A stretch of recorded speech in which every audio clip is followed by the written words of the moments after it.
Que l'Esprit des Seigneurs règne sur nous, que l'Esprit du Seigneur règne sur nous, que l'Esprit de notre roi règne sur nous, oui qu'il règne. Tout le monde dit oh, oh, oh, oui qu'il règne.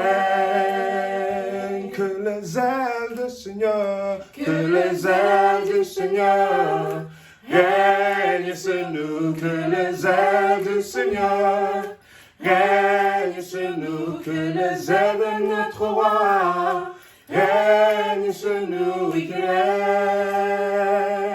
Tout le monde dit oh, oh, oh, oui qu'il règne. Que l'amour du Seigneur, que l'amour du Seigneur règne sur nous, que l'amour du Seigneur règne sur nous, que l'amour de notre roi règne sur nous, oui qu'il règne. Tout le monde dit oh, oh, oh, oui qu'il règne. Que la joie du Seigneur, que la joie du Seigneur règne sur nous, que la joie du Seigneur règne sur nous, que la joie de notre roi règne sur nous, oui qu'il règne. Tout le monde dit oh, oh, oh, oui qu'il règne. Tout le monde dit oh, oh, oui qu'il règne. Tout le monde dit oh, oh, oui qu'il règne.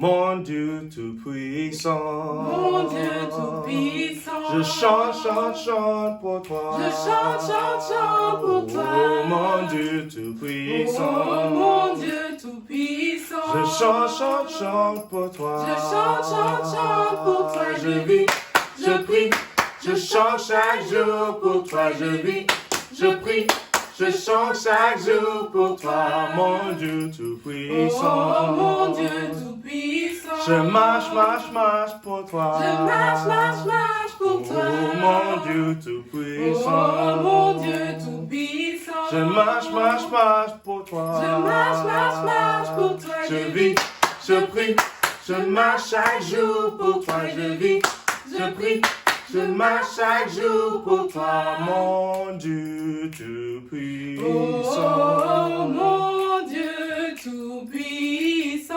Oh, mon Dieu Oh, tout-puissant. mon Dieu tout-puissant. Mon Dieu tout-puissant. Oh, mon Dieu tout-puissant. Mon Dieu Oh, tout-puissant. mon Dieu tout-puissant. Mon Dieu Oh, tout-puissant. mon Dieu tout-puissant. Mon Dieu Oh, tout-puissant. mon Dieu tout-puissant. Mon Dieu Oh, tout-puissant. mon Dieu tout-puissant. Mon Dieu tout-puissant. Oh, mon Dieu tout-puissant.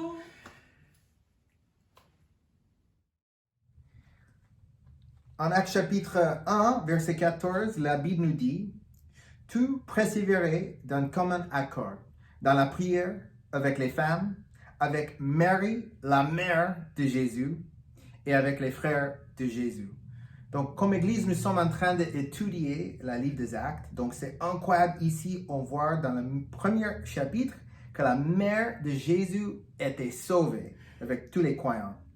Donc, bien sûr, Jésus, il a été crucifié pour tout le monde, mais spécialement ici, il a été crucifié pour sauver sa mère. Donc, c'est un culte spécial aujourd'hui parce que c'est la fête des mères. Donc, on veut vous souhaiter une joyeuse fête des mères et pour moi, spécialement ma femme qui est belle, qui est incroyable, qui est parfaite, mais elle est une vraiment puissante maman spirituelle pour tous les frères et les sœurs dans notre église. Donc, joyeuse fête de mère. Merci Anthony. Juste comme Anthony a dit, je veux souhaiter une chaleureuse bienvenue à toutes les femmes, spécialement car c'est la fête de mère aujourd'hui. En ces temps de pandémie mondiale et de tensions raciales partout dans le monde, je veux élever chacun d'entre vous, quelle que soit votre couleur de peau, votre origine, votre nationalité, vous êtes des femmes incroyables et belles. Ce n'est pas facile d'être mère. Il y a des mères célibataires, des mères qui travaillent, des tantes et des grands-mères qui prennent le rôle de mère et de autres comme moi-même qui ne peuvent pas avoir d'enfants ayant expérimenté une fausse couche ou un enfant mort-né. Je suis tellement reconnaissante pour le royaume de Dieu, car il me donne la possibilité d'avoir plein d'enfants spirituels. Quelle que soit la manière, Dieu fait de nous toutes des mères, des mamans.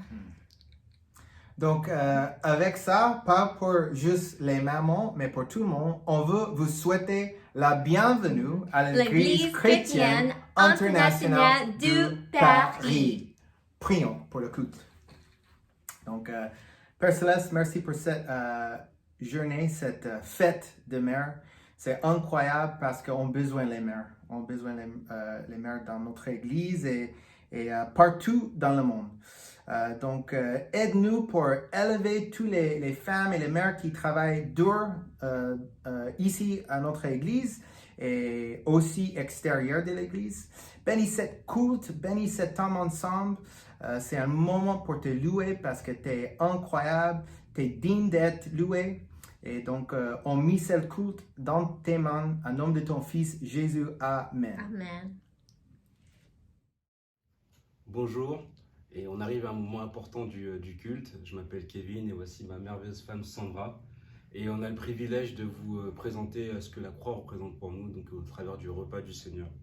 Et donc, j'ai une écriture pour nous qui est en 1 Jean 4, au verset 18, et qui dit « Il n'y a pas de peur dans l'amour, au contraire, l'amour parfait chasse la peur, car la peur implique une punition. Celui qui éprouve de la peur n'est pas parfait dans l'amour. Quant à nous, nous l'aimons parce qu'il nous a aimés le premier. » Et quand je pense à cette écriture, je ne peux pas m'arrêter de penser à Jésus et à son sacrifice à la croix, ou même en allant à la croix même. Pourquoi? Parce que tout simplement, Jésus, il a eu peur, on le voit à Gethsémani, mais il a été motivé par l'amour plus que par la peur, en fait. C'est son amour qui a fait qu'il est allé jusqu'à la croix, c'est son amour qui a fait qu'il a accepté les coups de fouet pour moi. C'est son amour pour nous, son amour pour moi qui a fait qu'il a accepté d'être crucifié alors qu'il était tout à fait innocent. Dans toute injustice, il est mort pour moi. Et donc, il a été motivé par l'amour. Il n'a pas été motivé par la peur, bien qu'il ait eu peur. Et avec la situation actuelle et les événements qu'on voit aujourd'hui, que ce soit le racisme, la mort, la maladie, la violence, et notamment pour parler du racisme, le racisme n'est aucunement motivé par l'amour, mais plus par la peur, en fait. Et la peur de l'autre, la peur de perdre son identité, la peur de perdre sa culture. Et pour les victimes du racisme, c'est la peur d'être rejeté, la peur d'être condamné, la peur du passé. Et moi, en tant qu'homme noir, né sur le territoire français, et venant de parents qui viennent d'Afrique, donc immigrés, certes, j'ai jamais été victime de violence à cause de ma couleur de peau, mais c'est seulement plus tard, en faisant des études, et que j'ai commencé à me rendre compte de ma couleur de peau et du fait que j'étais le seul noir dans ma classe, ou encore un des seuls noirs qui était collègue dans une grande entreprise. Et donc, j'ai jamais été insulté à cause de ma couleur de peau, j'ai jamais reçu des violences, mais il y a un sentiment d'insécurité qui a commencé à naître en moi à cause de ma différence vis-à-vis des autres. Et tout ça, ça montre encore que ben, j'ai commencé à faire des choses étant motivé par la peur et non par l'amour comme Jésus. Dans le sens où ben, le slogan que j'entendais souvent, c'était ben, tu dois faire 2 fois plus que les autres pour réussir. C'est vrai. Tu dois être 2 fois plus meilleur que les autres pour obtenir ce que tu veux en fait. Et donc tout était motivé par la concurrence, tout était motivé par le fait de devoir faire plus que les autres, 2 fois plus que les autres. Et donc du coup, chaque échec était 2 fois plus pesant pour moi que pour les autres. Ou du moins, c'est ce que je ressentais. Donc j'ai commencé à être motivé par la peur d'échouer, motivé par la peur d'être rejeté, de ne pas être accepté, et motivé par la peur de ne pas être à la hauteur en fait. Et cette peur m'a amené naturellement à prendre des défenses et à m'éloigner des autres et à prendre de la distance vis-à-vis des personnes de couleur blanche pour être honnête, et à favoriser les personnes qui me ressemblent, à favoriser les personnes qui ont la même culture que moi. Et ma famille a toujours essayé de protéger la culture africaine. Mon père, ayant grandi en France, il me disait quand tu passes le pas de la maison, ben, t'es plus en France, t'es au Congo, quoi. Donc c'est des choses avec lesquelles j'ai grandi. Et ma famille a toujours voulu protéger la culture à tel point où ben, le moment où j'ai rencontré Sandra pour qu'elle devienne ma femme et qu'on puisse se marier, bah, c'était très compliqué. Et je peux le dire, c'était une forme de racisme, de favoritisme. Et ils n'ont pas accepté ma femme tout simplement.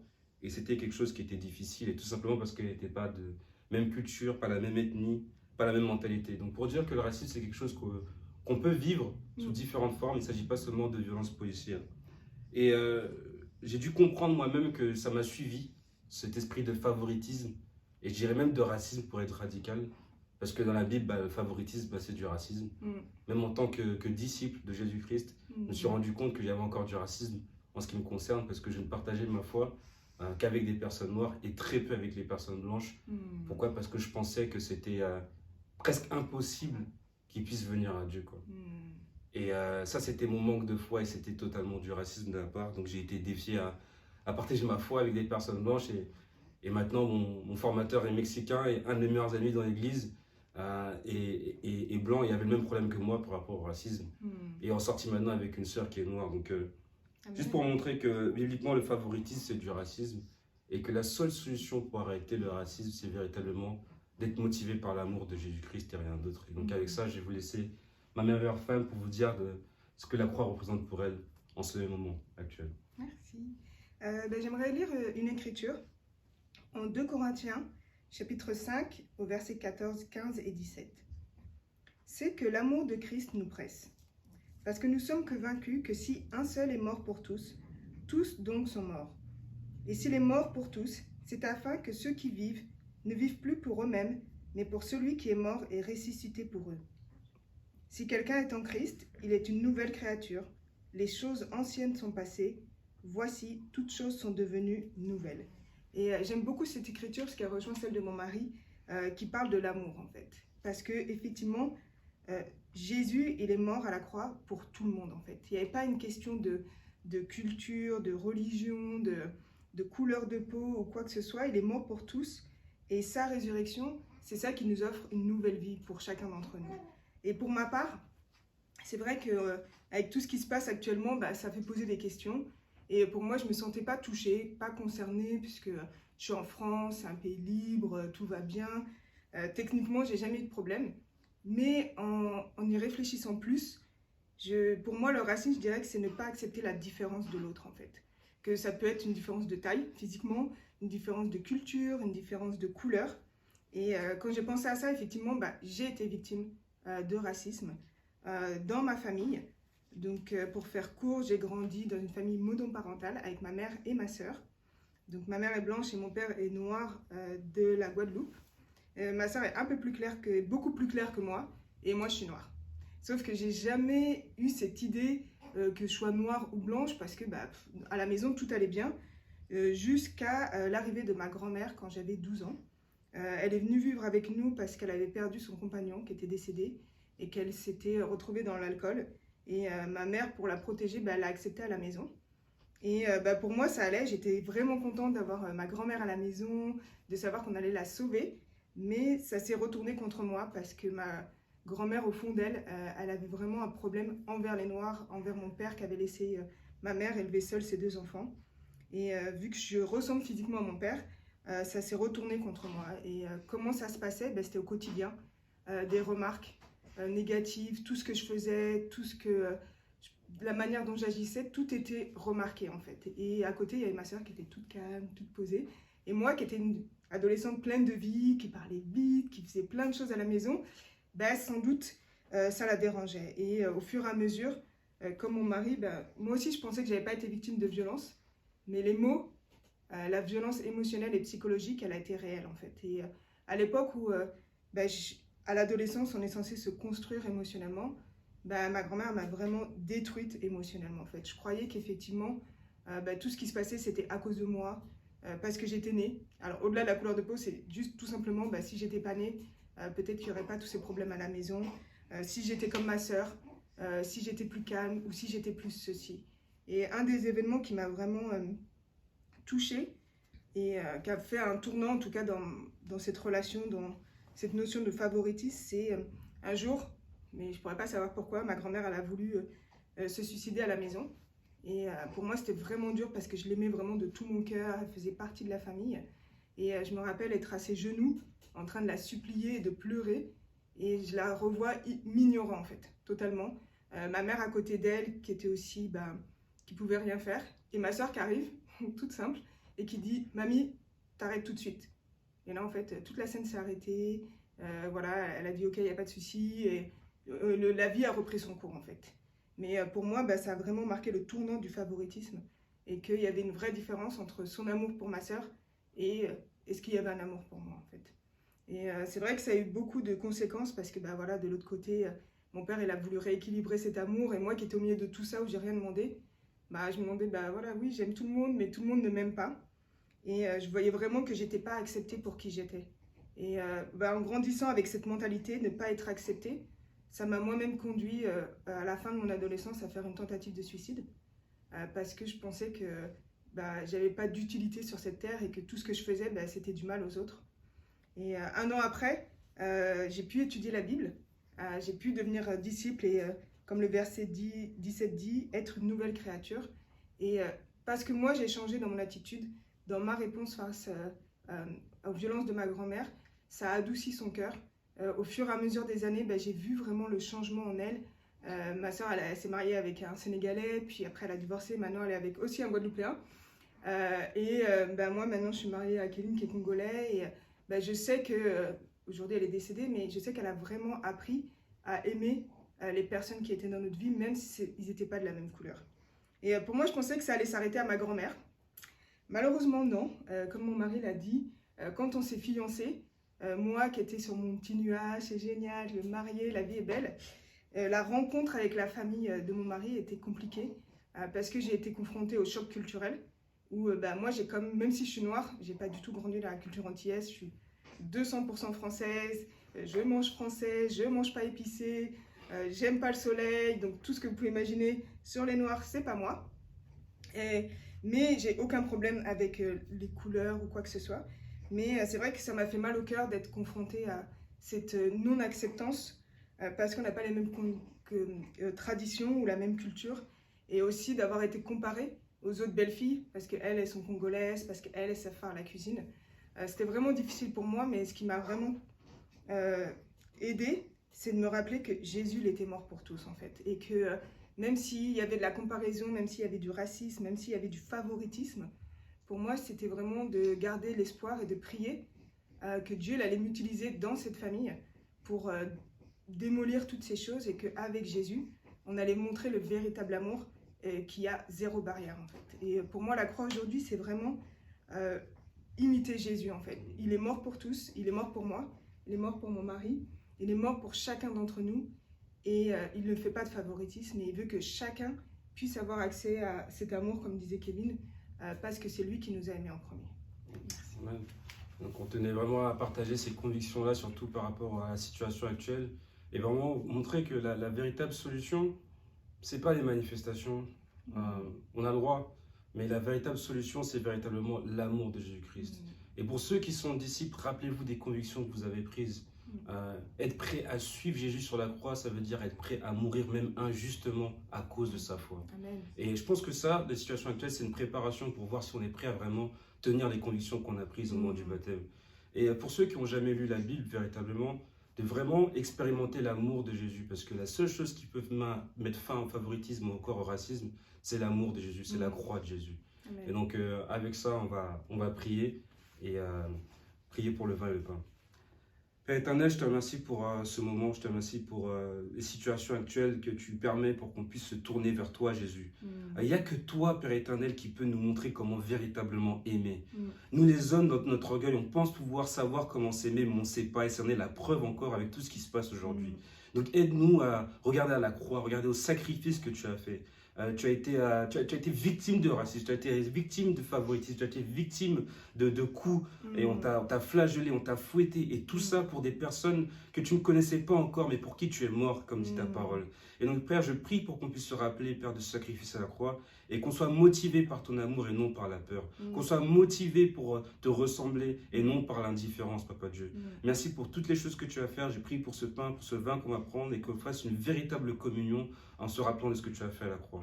C'est au nom de ton Fils Jésus-Christ qu'on a prié, on t'aime plus que la vie elle-même. Amen. Amen.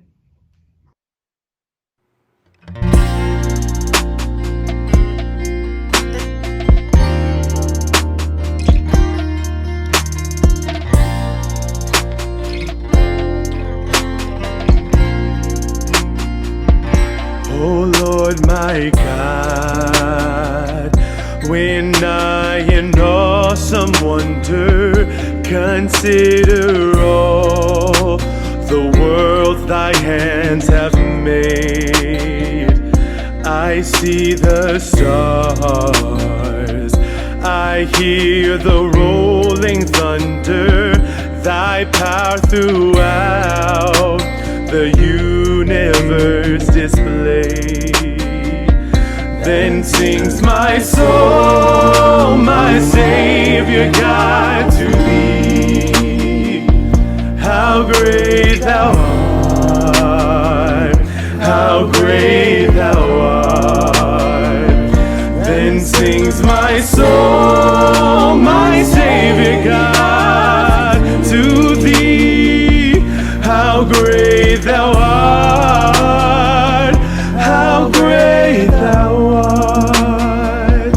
And when I think that God his son not sparing sent him to die, I scarce can take it in that on that cross my burden gladly buried, he bled and died to take away my sin. Then sings my soul, my Savior God, to thee. How great thou Oh, how art, great, how great thou art. Then sings my soul, my Savior God, to thee.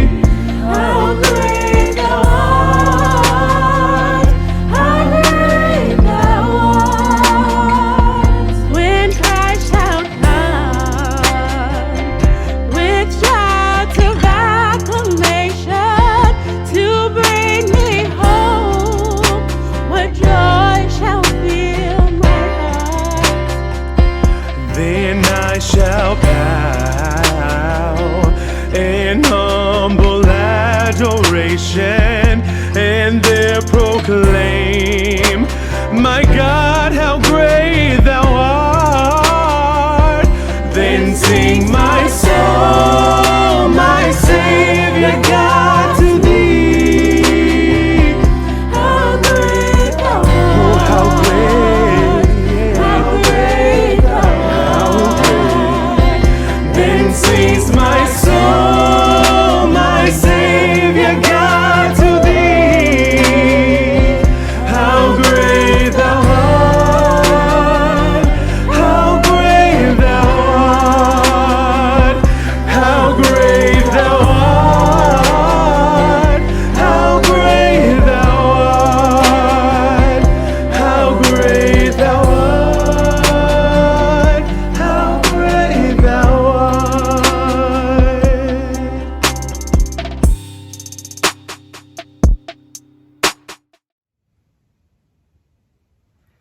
Bonjour à tous et à tous, j'espère que vous allez bien. Je m'appelle Jean, je suis étudiant et aujourd'hui je vais vous présenter ma sœur Gloria.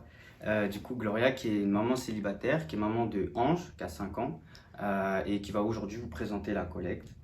J'ai une écriture à vous partager qu'elle m'a demandé donc, du coup de vous lire. Honore l'Éternel en lui donnant une part de tes biens et en lui offrant les prémices de tous tes revenus. Alors tes greniers regorgeront de nourriture et tes cuves déborderont de vin. Donc ça, c'est une écriture en Proverbe 3, versets 9 à 10. Merci Jean. Donc bonjour à tous. Comme il m'a présenté, donc je m'appelle Gloria. J'ai 31 ans, je suis maman célibataire depuis 5 ans d'un petit garçon donc il s'appelle Ange. Et donc comme on le sait très bien, la collecte ça sert à subvenir aux besoins de l'Église, que ce soit pour les personnes qui travaillent à plein temps, comme des évangélistes, des pasteurs, des frères ou des sœurs, ou éventuellement louer des salles pour qu'on puisse annoncer la bonne nouvelle de Jésus. Et donc, donner ma collecte pour moi représente un grand sacrifice. Grand sacrifice pourquoi? Parce que compte tenu de ma situation de maman célibataire, j'ai un seul revenu, j'ai pas de pension, j'ai pas d'entrée exceptionnelle et il m'arrive parfois d'aller travailler alors que je suis malade. Pourquoi? Parce que les finances sont une grande source d'inquiétude pour moi. Et cette année, depuis donc janvier, j'ai décidé d'être radicale dans ma relation avec Dieu. Et donc, cette radicalité s'est manifestée par le fait de pouvoir décider, prendre des décisions. Pourquoi? Parce que je veux montrer à Dieu que je l'aime et je veux lui donner la première place. Et donc, pour cela, j'ai pris la décision d'abandonner mes projets du monde qui me poussaient plus vers la débauche, dans le sens où je voulais toujours en avoir plus que vers Dieu. Et d'autant plus que ces projets-là ne me ramèneraient pas au salut, en fait. Et donc, pour cela, j'ai décidé de donner mon cœur dans la mission pour faire avancer l'œuvre de Dieu. Et cela a commencé par le fait d'augmenter ma collecte en février. Sachant que mon salaire, mes revenus sont égaux à mes charges, j'ai pris donc la décision d'enlever tout ce qui n'était pas prioritaire, comme par exemple le sport, mettre de côté par peur de manquer, pour redonner à Dieu la première place. Et donc en parallèle, je priais à Dieu pour qu'il continue à prendre soin de moi et de mon fils, pour que je ne manque de rien. Et ce qui s'est passé par rapport à ça, c'est que en janvier, juste au moment où quand on sort des fêtes, c'est assez difficile, ma sœur me fait un virement exceptionnel. Et février, mon directeur me rajoute une enveloppe supplémentaire, parce que chaque trimestre, on a des primes, et donc il me rajoute une enveloppe supplémentaire, et je n'ai jamais vu ça en 7 ans de métier. Et au mois de mars, mon entreprise renouvelle la prime Macron sur le pouvoir d'achat. Et en avril, je reçois donc un mail du service RH, comme quoi mon salaire est maintenu pendant le Covid-19, donc que je garde mon fils ou que je reste à la maison, je reçois mon salaire et ce jusqu'à la fin du mois de juin. Et au mois de mai, parce que j'ai gardé mon fils donc pendant 2 semaines, la sécurité sociale décide de m'envoyer un virement parce que j'ai gardé mon enfant. Et au mois de juin, donc là récemment, mon intéressement et ma participation a été doublé par rapport à l'an dernier. Et donc comme quoi, par rapport au verset que Jean a pris, qui est dans Proverbe 3, 9 à 10, j'ai toujours donné le premier de mes revenus à Dieu.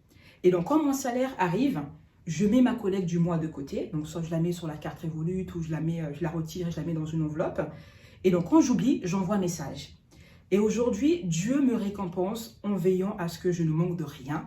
Et en plus de ça, il me donne en abondance. Et c'est vrai que on prêche souvent que tout ce qu'on a, ça appartient à Dieu, en fait. Et donc lui, il nous demande, comme l'exemple de Abel et Caïn dans Genèse 4, il nous demande de donner en fait pour tester notre cœur. Pourquoi? Parce que on a l'habitude de donner, par obligation. Mais sauf que Dieu, lui, il regarde à notre cœur en fait. Est-ce que lorsque l'on donne, on sent que c'est un sacrifice pour lui?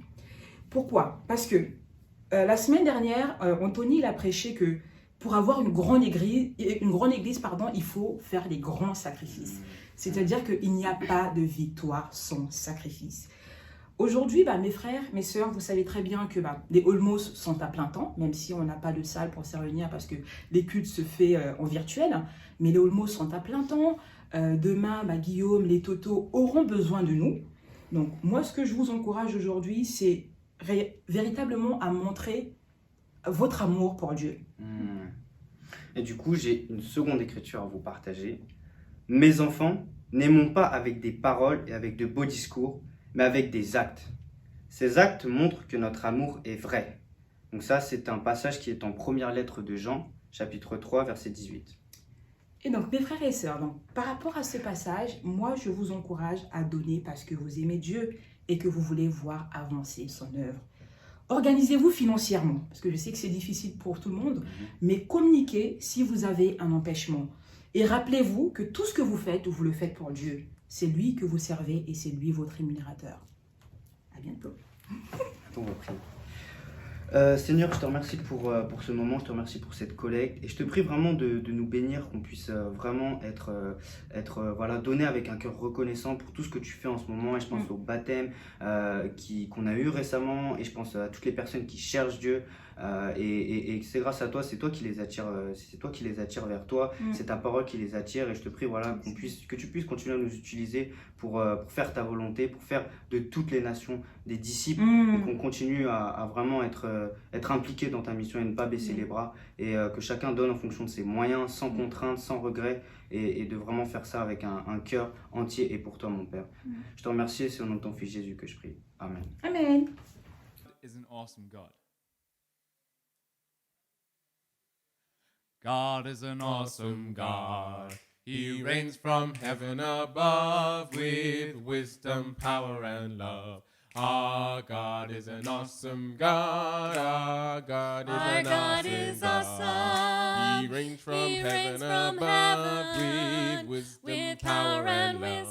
Our God is an awesome God. Our God is awesome. He reigns from heaven with power and wisdom. Our God is an awesome God. Our God is awesome.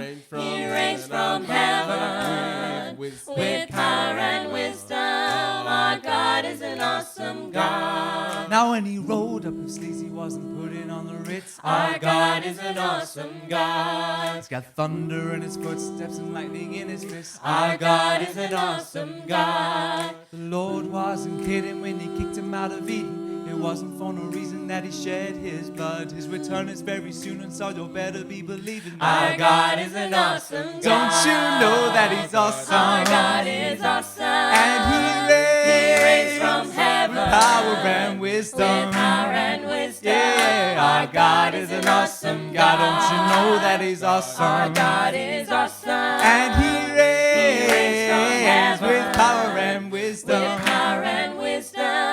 Our God is an awesome God. Now when the sky was starless in the void of the night, our God is an awesome God. He spoke into the darkness, created the light. Our God is an awesome God. The judgment and wrath he poured out on Sodom, his mercy and grace he gave us at the cross. I hope that you have not too quickly forgotten. Our God is an awesome God. Don't you know that our God is awesome. And he reigns from heaven with power and wisdom. With power and wisdom. Our God is an awesome God. Don't you know that he's awesome? Our God is awesome. And he reigns from heaven with power and wisdom. With power and wisdom. Our God is an awesome God. Our God is an awesome God. He reigns from heaven above with wisdom, power, and love. Our God is an awesome God. Our God is an awesome God. He reigns from heaven above with wisdom, power, and love. Our God is an awesome God. Our God is an awesome God. Our God is an awesome God.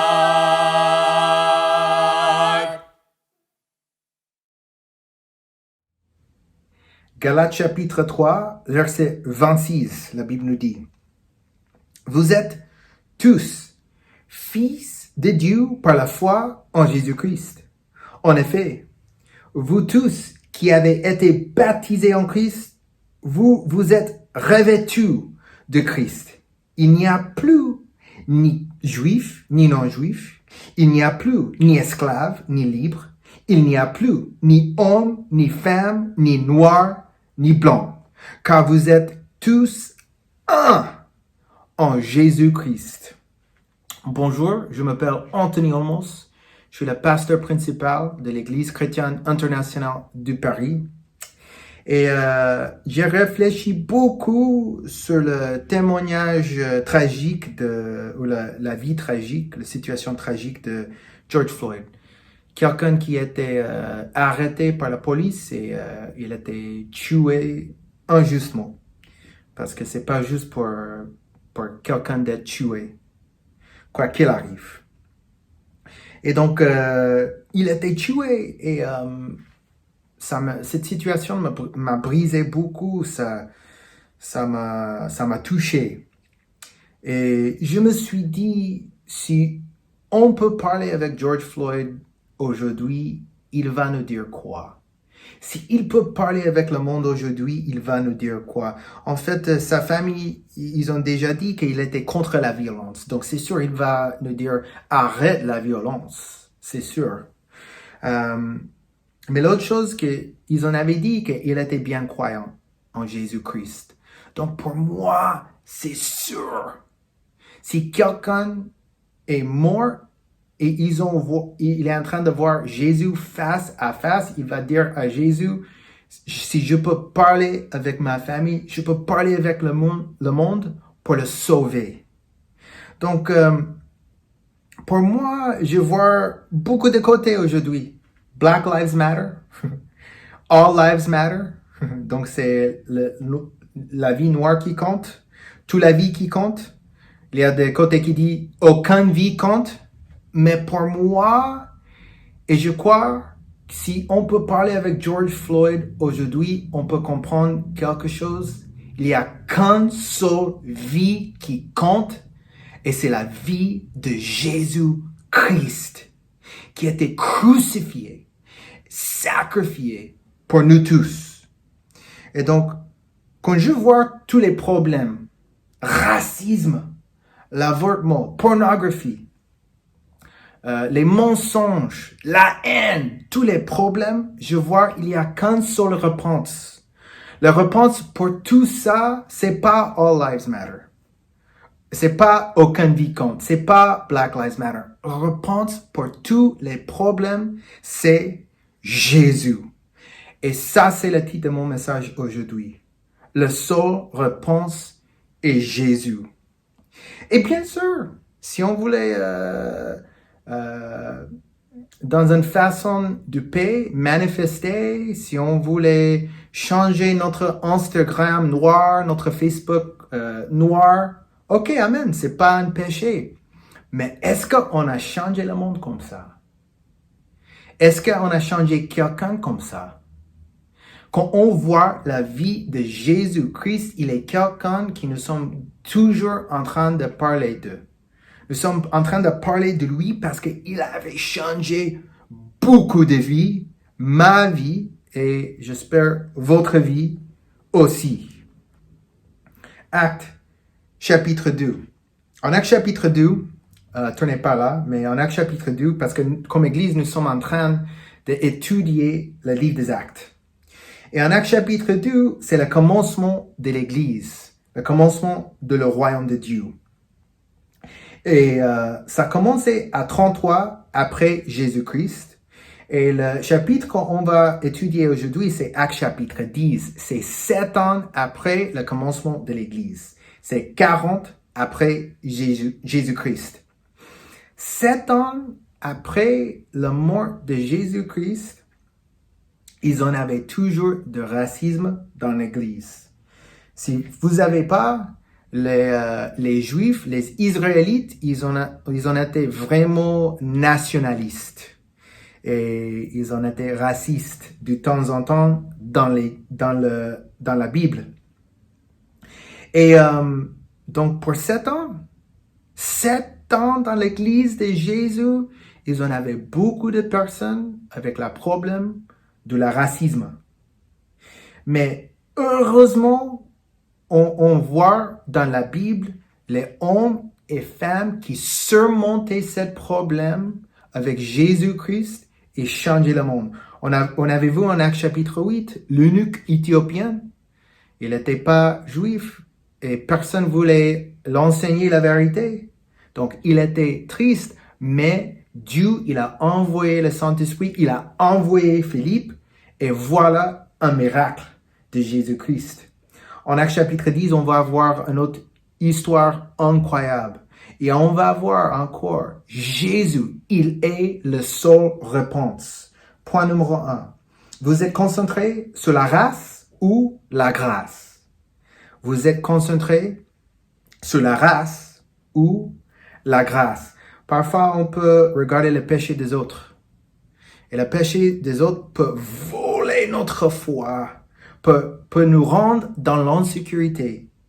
Et bien sûr, quand j'avais vu la situation avec George Floyd, j'étais triste, j'étais brisé, j'étais comme, comment quelqu'un peut être comme ça? Quand j'avais vu les émeutes aux États-Unis, comment les gens peuvent être comme ça? Quand je regarde tout le péché dans le monde, je me suis dit, comment les gens peuvent être comme ça? Et je me suis dit, je dois faire quelque chose. Je dois prêcher la parole de Dieu. Mais on peut écouter et croire les mensonges de Satan, parce que Satan, à travers les situations mauvaises, il nous parle. Il nous dit, ouais, l'église est mauvaise, ouais, cette personne est raciste, ouais, cette personne t'aime pas, cette personne est comme ça.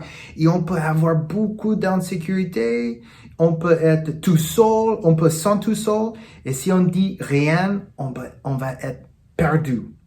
Donc, je voulais vraiment élever Betty et Christelle, deux de mes filles dans la foi, ma famille dans la foi jusqu'au bout. Je voulais élever Betty et Christelle parce que elles en avaient parlé avec moi dans une façon humble et avec amour, parce qu'ils ont été touchés, ils ont été brisés par la situation avec George Floyd. On a parlé et on a regardé les Écritures, et humblement, je crois qu'ils en avaient pensé, le seul réponse est Jésus-Christ. Il est le seul réponse pour tous les problèmes. Donc, Betty, Christelle, je vous aime. Actes chapitre 10, verset 1. La Bible nous dit, il y avait en Césarée un homme appelé Corneille, qui était officier dans la troupe romaine appelée cohorte italienne. Il était pieux. Il craignait Dieu avec toute sa maison. Il donnait beaucoup d'argent au peuple et ne cessait de prier Dieu. C'est incroyable. Même avec le racisme, souviens quelque chose. Il était italien et les Juifs, ils n'aimaient pas les gens qui n'étaient pas israélites. Circoncis et tout ça. Et donc, même avec tout ça, il était humble et il a cherché Dieu. Et on va voir, même avec le racisme, même avec le péché des autres, si nous sommes en train de chercher Dieu et focaliser sur la grâce, Dieu, il va agir, il va faire quelque chose. Verset 3. Vers 3 heures de l'après-midi, il vit clairement dans une vision un ange de Dieu entrer chez lui et lui dire, « Corneille !» Il fixa les regards sur lui. Si quelque chose se passait comme ça avec moi, je vais être vraiment effrayé. Rempli de crainte, je comprends, répondit, Qui a-t-il, Seigneur? L'ange lui dit, tes prières et les dons que tu as faits sont montés devant Dieu et il s'en est souvenu. Donc, les choses qu'il avait fait, malgré une mauvaise situation, Dieu, il avait vu ça, il a envoyé un ange. Maintenant, envoie des hommes à Jaffa et fait venir Simon, surnommé Pierre. Il est logé chez un certain Simon, un tanneur, dont la maison se trouve près de la mer. Verset 7. Dès que l'ange qui lui avait parlé fut parti, Corneille appela 2 de ses serviteurs et un soldat pieux, parmi ceux qui étaient attachés à son service. un soldat pieux. C'est incroyable. Encore ici, on voit que Corneille, il a porté des fruits. Il y a un soldat pieux parce que Corneille, malgré une mauvaise situation, malgré le racisme contre lui, il partageait la bonne nouvelle avec les autres. Et on voit ici un soldat qui était pieux aussi. Verset 8. Il leur raconta tout ce qui était passé et les envoya à Jaffa. Donc, pour moi, quand je vois l'humilité de Corneille, c'est quelque chose qui m'a touché beaucoup. Encore, quelqu'un concentré sur la grâce et pas la race.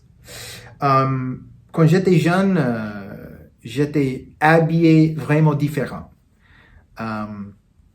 J'achète la plupart de mes vêtements dans les soldes, dans le site web spécial pour les soldes.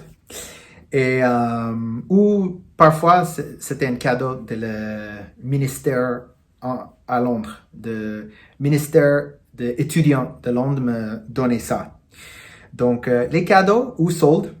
Mais quand j'étais jeune, quand j'étais converti, j'étais habillé dans une façon vraiment différente parce que je suis un fils de gangster.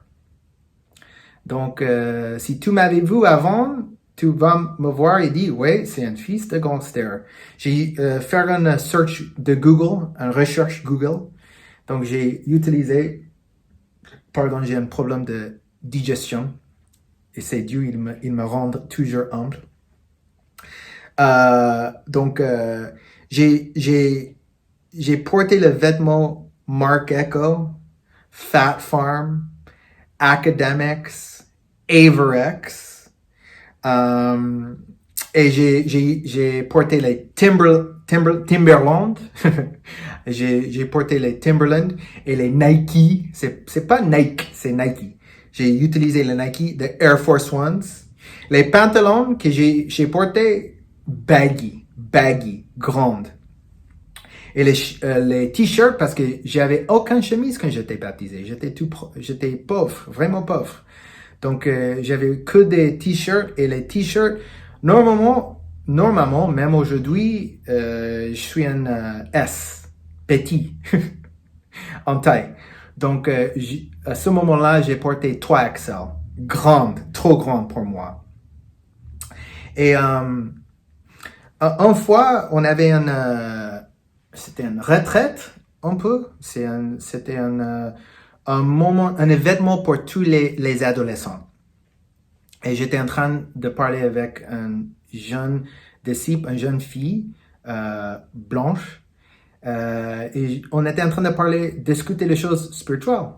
Son dirigeant m'avait vu. Il m'avait regardé. Il était un grand homme blanc. Il me regardait la façon que j'étais habillé et encore. Fils de gangster, fils de vendeur de drogue. Et il me reprimandait. C'était quelqu'un que j'ai jamais connu. Il était un disciple dans l'église. Il me reprimandait pour parler avec elle. Il me dit, ouais, t'es en train d'être proche d'elle pour avoir une autre rencontre avec elle tout seul. T'es en train de faire quelque chose de mauvais avec elle. T'avais la mauvaise pensée pour elle. Et j'ai senti vraiment transgressé. Je pensais c'était le racisme. Je pensais qu'est-ce qui se passe? Cette personne, il a pas demandé mon nom, il a pas demandé mon âge. Combien des ans j'étais dans la foi, il était fâché contre moi. Une autre fois, quand j'étais un adolescent dans l'église, mon ancienne église, pas notre église, mon ancienne église,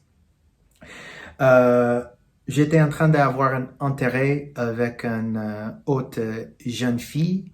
Elle avait un intérêt avec moi, mais elle n'était pas comme moi encore. Moi, j'étais le fils de gangster. Et mais elle était parfaite. En fait, tout le monde l'a aimée. Elle est dans les yeux des autres parfaite. Donc, on a demandé conseil si on peut être en couple dans l'église. Ils ont dit non, parce que vous n'êtes pas prêts pour ça. Mais après quelque temps, ils en avaient les dirigeants de l'église. Ils ont parlé avec elle. Et ils ont dit, oui, c'est mieux d'être pas avec Anthony, fils de gangster, mais avec sept frères ou 7 frères. Et tous les 2 frères, blancs, avec les cheveux bien coiffés, toujours habillés avec les costumes 3 pièces. Et moi encore, j'étais pauvre, j'avais pas de costume. Et elle m'avait dit ça. Elle m'avait dit, ouais, en fait, les dirigeants, ils ont dit, il faut focaliser vers lui. Ou vers lui, le petit garçon blanc. Et j'ai senti blessé encore. J'ai senti blessé parce que c'était pas la première fois que j'ai senti quelque chose comme ça. Mais je me suis dit, même à ce âge-là, je dois surmonter l'injustice, pas juste le racisme, mais toute l'injustice avec la grâce de Jésus-Christ. Parce que je peux être piégé jusqu'au bout ou je peux sortir de cette situation-là. J'ai sorti de cette situation-là. J'ai pardonné, même si je n'avais pas une opportunité pour parler avec les dirigeants qui avaient transgressé contre moi. Je l'avais pardonné dans mon cœur et devant Dieu. Et encore, ça m'aidait beaucoup d'être libéré de ce péché-là, d'avoir une haine contre les autres. Parce que bien sûr, si tu sens d'être transgressé, si tu sens qu'il y a des racistes, les racistes contre toi, c'est facile d'avoir la haine. Mais la haine, c'est un poison. C'est pas bon. C'est quelque chose qui va nous détruire. Donc la question pour vous tous, c'est est-ce que vous êtes concentrés sur les problèmes ou sur les solutions? Est-ce que vous êtes concentrés sur la race ou la grâce? On va trouver les choses qui nous sommes concentrés vers. Si nous sommes concentrés sur les problèmes, on va trouver les problèmes. Si nous sommes concentrés sur le racisme, qu'est-ce qui se passe? On va trouver le racisme. Si nous sommes concentrés sur la haine, on va trouver la haine. Mais si nous sommes concentrés vers les solutions, on va trouver les solutions. Si nous sommes focalisés vers Jésus, on va trouver Jésus qui est la seule réponse. Encore pour nous, dans notre église, on a un problème. Une manière de penser négative. Ici en France, il y a quelques-uns de nous, maintenant je suis français, quelques-uns de nous, moi aussi, qui est négatif. On doit changer ça. On doit changer cette manière pour penser. Et on doit méditer sur les bonnes choses.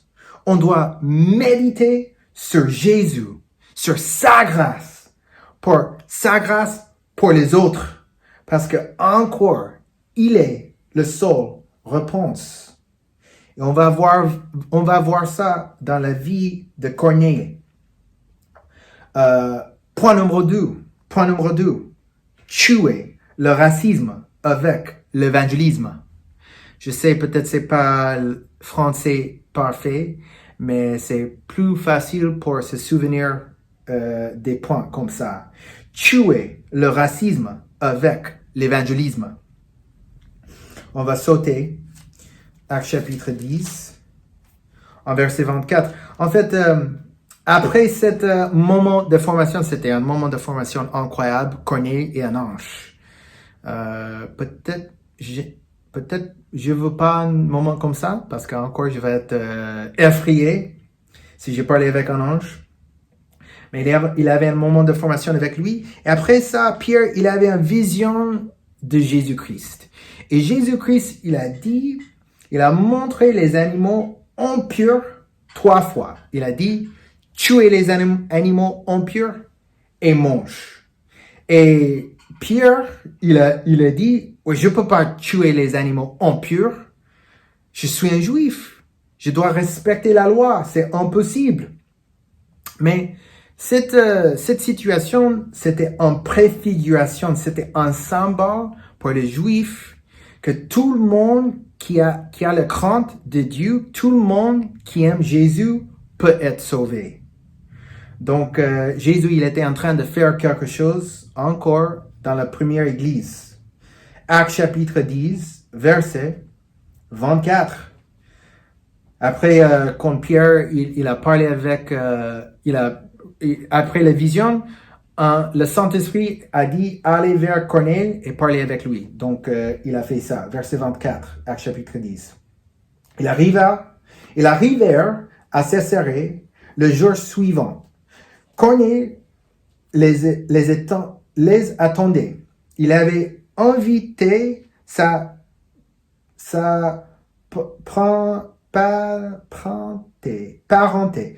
parenté. Merci pour la grâce. Il faut être focalisé vers ça.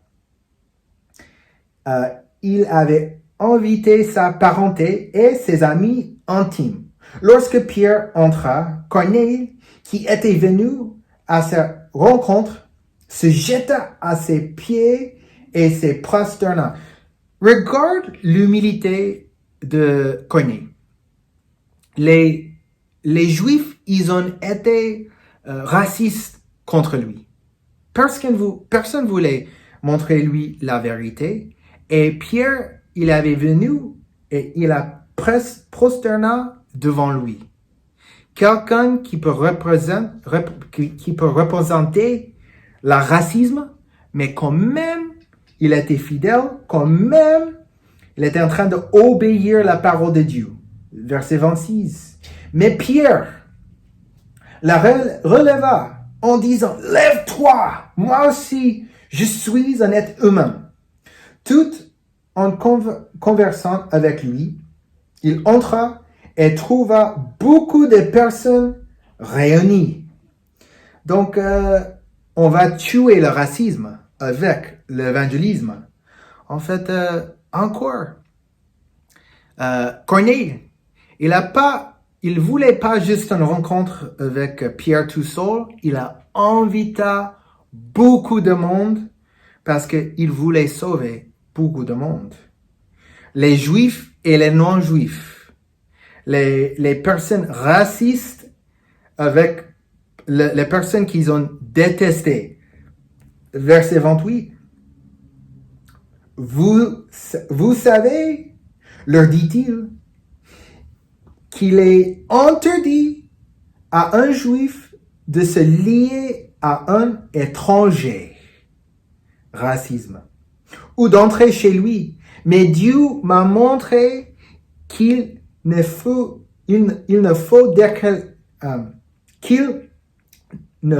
déclarer aucun être humain souillé ou impur.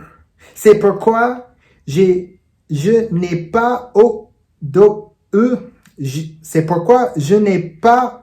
eu d'objection encore. Focalisé vers la grâce et pas la race. C'est pourquoi je n'ai pas eu d'objection à venir quand vous m'avez appelé. Je vous demande donc pour quelle raison vous m'avez fait venir.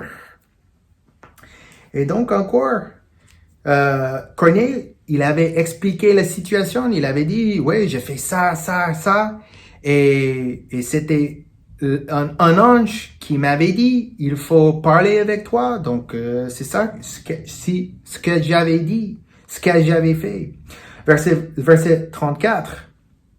Alors, Pierre prit la parole et dit, après entendre toutes les choses qu'il avait dit, il a dit, en vérité, je reconnais que Dieu ne fait pas de favoritisme et que dans toute nation, celui qui la craint et qui pratique la justice, lui est agréable. Encore. Avant ça, Pierre, la dirigeante des apôtres, il savait pas que tout le monde peut être dans l'église, même les gens comme moi, parce que je ne suis pas juif, les gens ont peur. Verset 44. Pierre parlait encore quand le Saint-Esprit descendit sur tous ceux qui écoutaient la parole. Verset 45. Tous les croyants circoncis qui étaient venus avec Pierre furent stupéfiés de ce qui le don du Saint-Esprit était déversé même sur les non-juifs. En effet, ils les entendaient parler en langue et célébrer la grandeur de Dieu. Alors Pierre dit, peut-on refuser l'eau de baptême à ceux qui ont reçu le Saint-Esprit tout comme nous? Encore, avant ce moment-là, ils en avaient refusé le baptême pour certains non-juifs. Mais cette personne, il était humble et Jésus, il a travaillé, les anges ont travaillé, le Saint-Esprit a travaillé et maintenant, il va être sauvé. Verset 48, et il ordonna de le baptiser au nom du Seigneur parce que Jésus est le seul repentance. Et le baptême, c'est pas une option, c'est obligatoire. Il a ordonné. Et il était baptisé au nom du Seigneur. Tuer le racisme avec l'évangélisme. Je vois beaucoup de problèmes encore. Beaucoup de problèmes dans notre monde. Et la seule réponse est Jésus. Et la seule manière de ramener les personnes vers Jésus, d'envoyer les personnes au paradis, c'est l'évangélisme. On doit partager notre foi. On doit ouvrir notre bouche. Et quand on voit quelqu'un raciste, c'est que des personnes dans l'insécurité. Si quelqu'un est raciste, c'est sûr, il est dans l'insécurité, il manque ou elle manque quelque chose. Il ou elle manque une vraie relation avec Dieu. Donc, quand même, on doit sauver le raciste.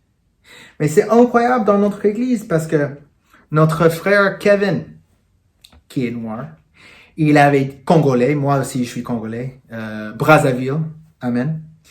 Un jour je vais prêcher à Lingala, t'inquiète pas.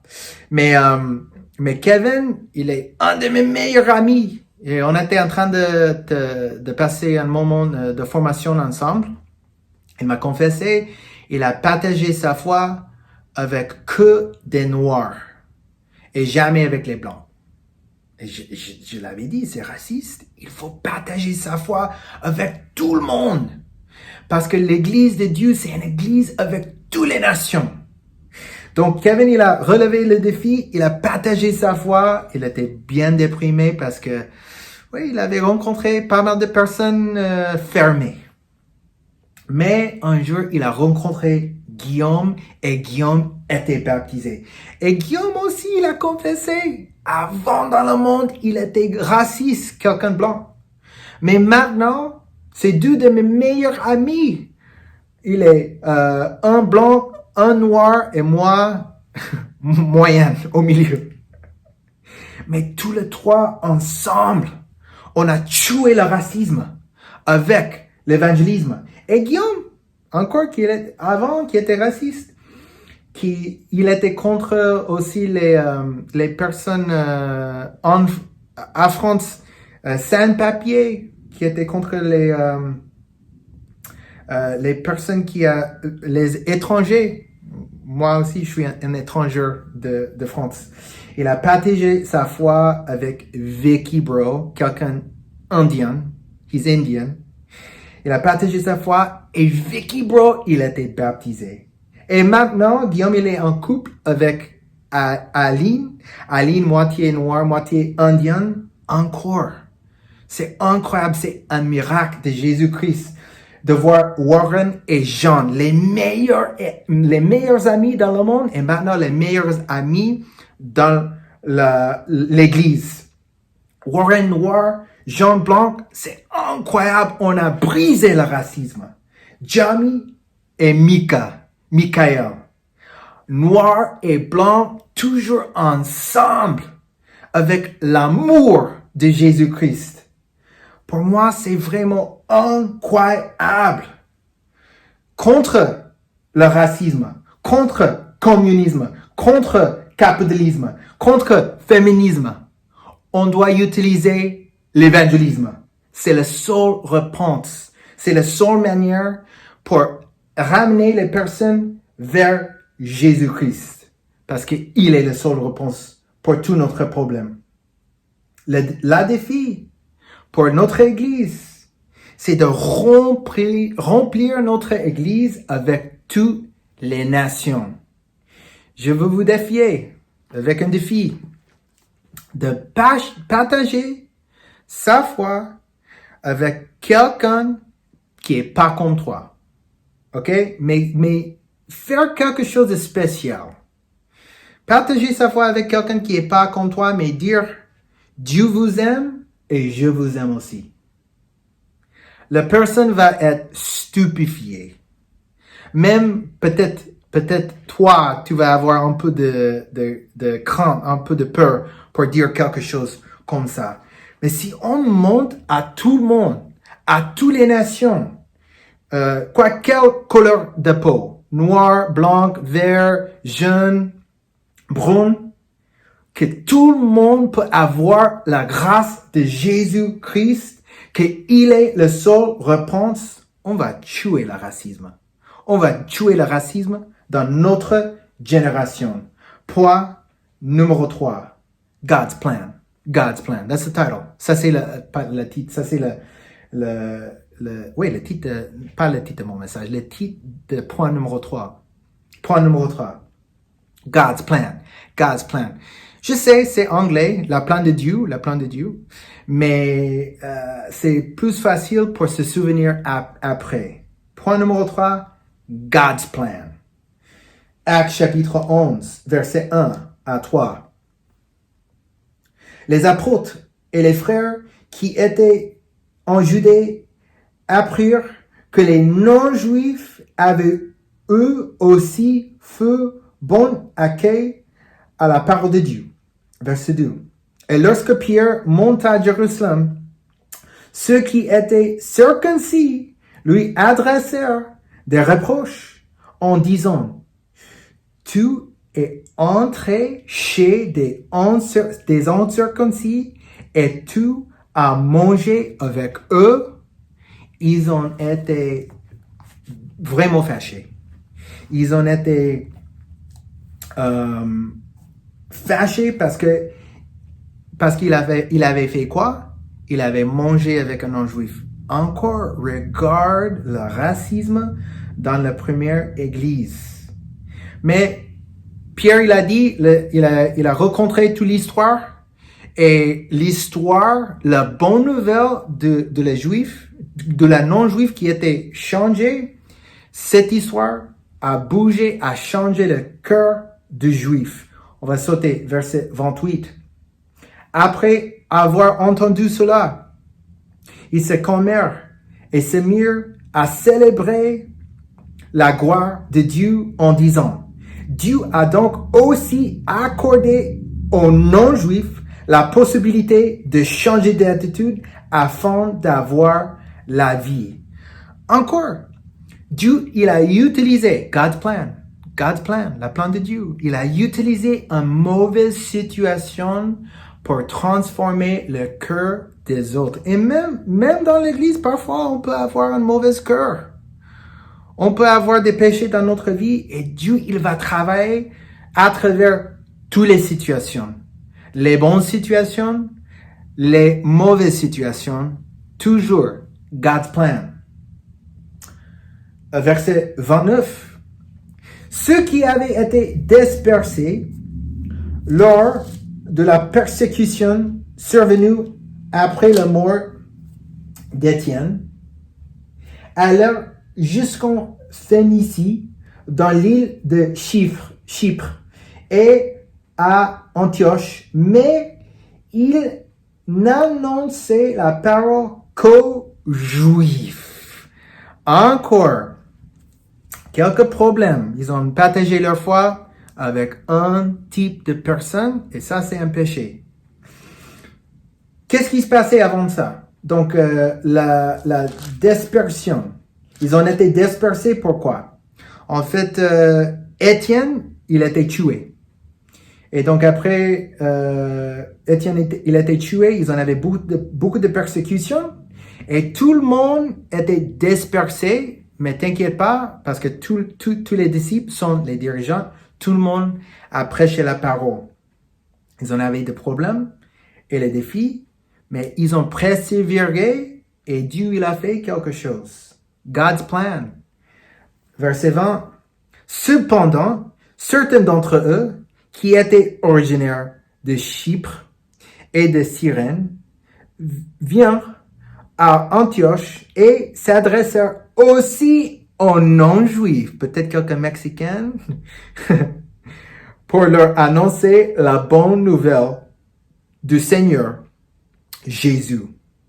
La main du Seigneur était avec eux, et un grand nombre de personnes courent et se tournèrent vers le Seigneur. Même à travers les mauvaises situations, God's plan.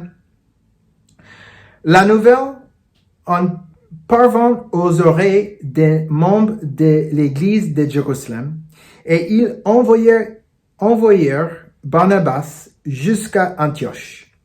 À son arrivée, lorsqu'il vit la grâce de Dieu, il en éprouva de la joie. Il les encourageait tous à rester attachés au Seigneur d'un cœur ferme. Et c'est notre défi aujourd'hui aussi, de rester ferme dans le Seigneur avec un seul cœur. On doit être 100% unis. Car c'était un homme de bien, plein d'Esprit Saint et de foi. Une foule assez nombreuse s'attacha au Seigneur. Qu'est-ce qui se passait? L'humilité de connaître l'humilité des autres. Grâce à ça, de surmonter le racisme. Pour surmonter le racisme, j'avais un problème de caméra. Encore, il faut être focalisé vers la grâce. Ils ont été focalisés vers Jésus, et qu'est-ce qui se passait? Beaucoup de personnes étaient sauvées. God's plan. Les mauvaises choses, les bonnes choses. Le racisme. God's plan. On peut surmonter le racisme. On peut surmonter la haine. On peut surmonter n'importe quel péché avec Jésus-Christ. Je veux terminer avec une écriture en 2 Chroniques. En 2 Chroniques. 2 Chroniques chapitre 15 verset 3. La Bible nous dit: pendant longtemps, il n'y a eu pour Israël ni vrai Dieu, ni prêtre qui enseigne, ni loi. Mais dans leur détresse, ils sont retournés à l'Éternel, le Dieu d'Israël. Ils l'ont cherché et ils l'ont trouvé. Dans ces moments-là, il n'y avait aucune sécurité pour ceux qui allaient ou venaient, car des grands troubles accablaient tous les habitants du pays. On se battait peuple contre peuple, ville contre ville, parce que Dieu les agitait par toutes sortes d'angoisses. Encore, je crois que la Bible a bien prophétisé à notre époque, à notre situation aujourd'hui. Ville contre ville, personne contre personne. Pourquoi? C'était Dieu. Quant à vous, soyez forts et ne baissez pas les bras, car il y aura un salaire pour vos actes. C'est c'est vraiment incroyable cette écriture ici. Ça me donne de force. Et ça me donne l'inspiration. On peut baisser pas les bras, même dans les situations difficiles. Même quand on voit les situations injustes. Si nous sommes fidèles, si on ne baisse pas les bras, Dieu, il va agir. Il y a un salaire pour nos actes justes. Et je veux vous laisser avec les paroles d'un prophète puissant, un prophète moderne qui s'appelle Kanye West. Il a dit, order? Huh? Yo, we at war. We at war with terrorism, racism, but most of all, we at war with ourselves. God, show me the way, because the devil's trying to break me down. Jesus walks with me, with me, with me, with me. En français, ordre, ordre, quoi? Écoute, nous sommes en guerre. Nous sommes en guerre contre le terrorisme, le racisme. Mais surtout, nous sommes en guerre contre nous-mêmes. Dieu me montre le chemin. Dieu, montre-moi le chemin. Parce que le diable essayait de me briser. Jésus marche avec moi. Avec moi, avec moi, avec moi. Merci beaucoup.